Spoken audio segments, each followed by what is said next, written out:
এই দোয়াটা শিখে নেন, ইনশাআল্লাহ আপনার জীবনের সমস্ত সংকট কেটে যাবে।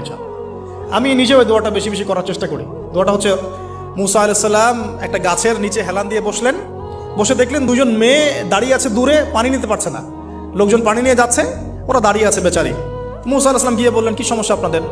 তারা বললেন যে আমাদের বাবা অনেক বৃদ্ধ মানুষ, আমরা পানি নিতে পারি না যতক্ষণ না আমাদের কম পানি নিয়ে চলে যায়।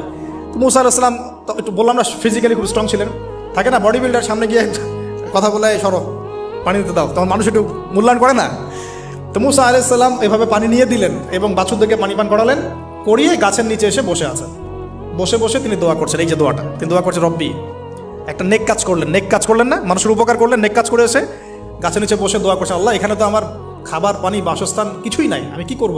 রব্বি ইন্নি লিমা আনজালতা ইলাইয়া মিন খায়রিন ফাকির, রব্বি ইন্নি লিমা আনজালতা ইলাইয়া মিন খায়রিন ফাকির।